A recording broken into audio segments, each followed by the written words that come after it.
What's up YouTube, Mr. Llama here, and today we're going to be discussing WASD movement in Path of Exile 2.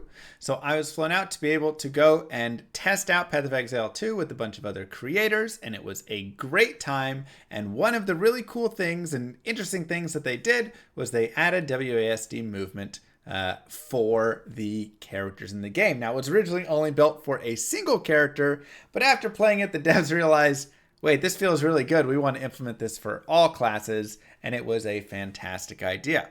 Now, WASD movement has the potential to completely kill click to move and set a new standard moving forward, but it isn't without its complications.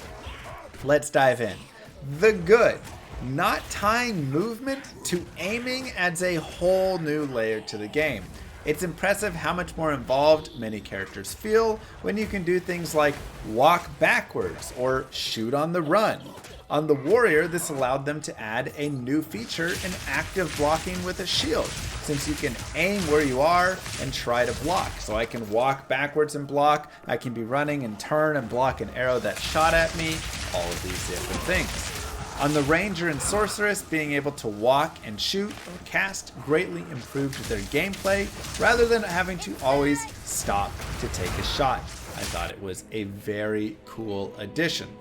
Additionally, things like mounts gain so much more engagement since you can actually aim and shoot while riding, giving them more use than just a faster movement piece. Additionally, again, you can WASD around and be shooting as you're moving on the mount, and really just having such a cool use for mounts in RPGs that we haven't really seen. Now, it's so good and allows for so much to be added to the game, it actually makes me concerned for the balance of point and click, because currently they have both WASD and point and click in the game.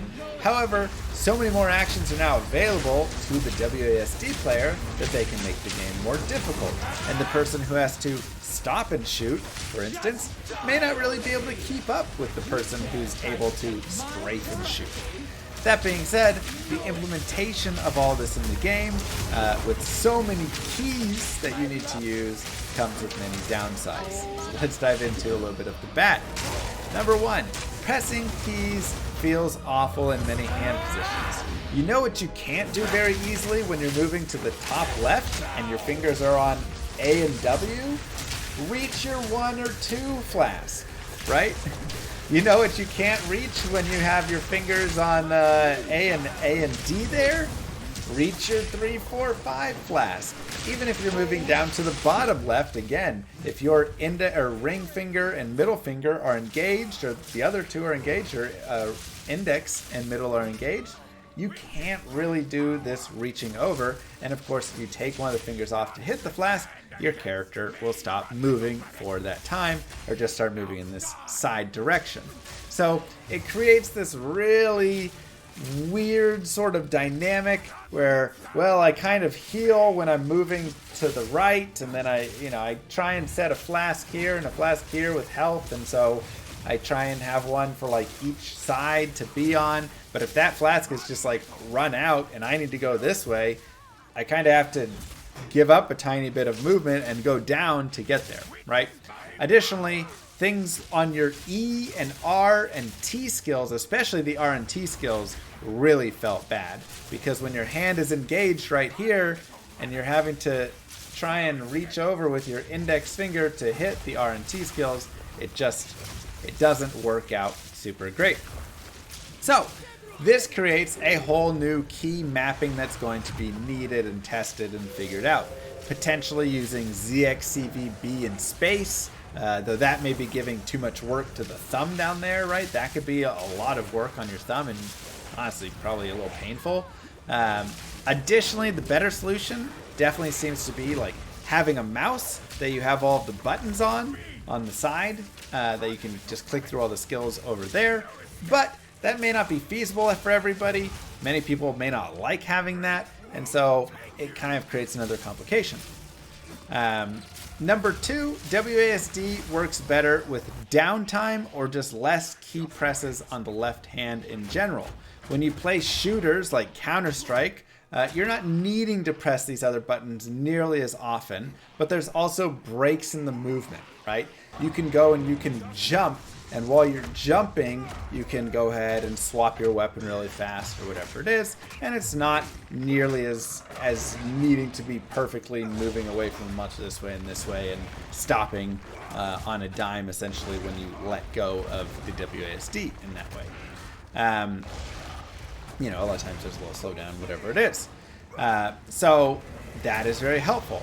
In an ARPG, WASD needs to be pressed or you stop moving, and there's nothing helping with this whatsoever. There is no jump ability. There is nothing of that nature. Additionally, you're not constantly shooting off skills where you have to press buttons all the time, again, in these shooter games. And this is where I present the solution to you, GGG, for how to fix this. It is called shift sliding. You may have seen it in something called Apex Legends, but I have used it before in an ARPG. So I did a little consulting work on this indie ARPG that never actually released. Maybe one day it'll come out, but it was a fun little project that somebody was working on and I was helping with there.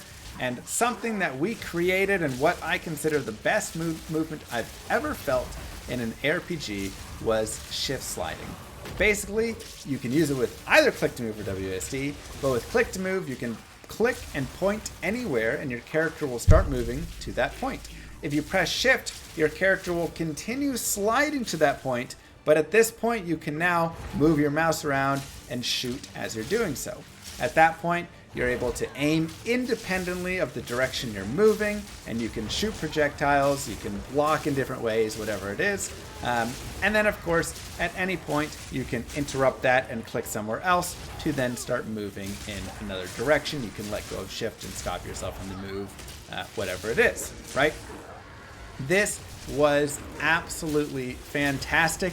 I wasn't sure how I was going to enjoy it. At first, I was like, well, we'll give it a shot, but it became beautiful. After we got this implemented, we spent hours just PvPing, just having an absolute blast, sliding around and shooting projectiles at each other, and it was just so fun. I was just blown away at how good it felt.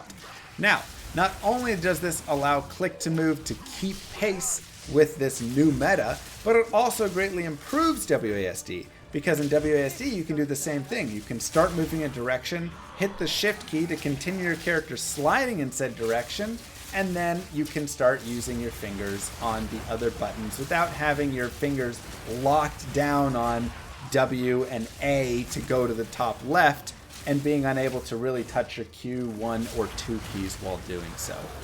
Now, when GGG implements this, I just want you to remember where it came from. It came from right here, because it is beautiful. I think they need to at least give it a try.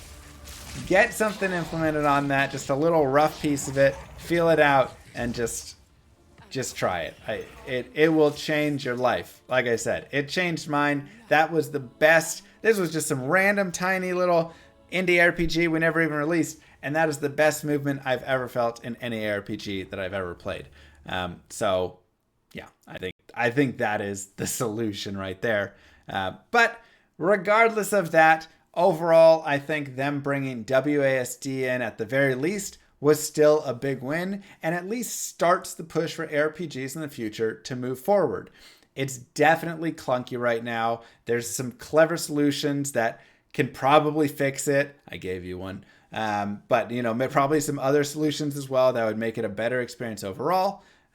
But I'm really impressed that they took the time to implement this new feature and at least try and see. And again, it's given us things like blocking and turning and shooting on the run and really cool interactions that we just haven't had in many of the RPGs we've seen today. So that's all I've got for today. Don't forget to like and subscribe, YouTube. Peace, everybody.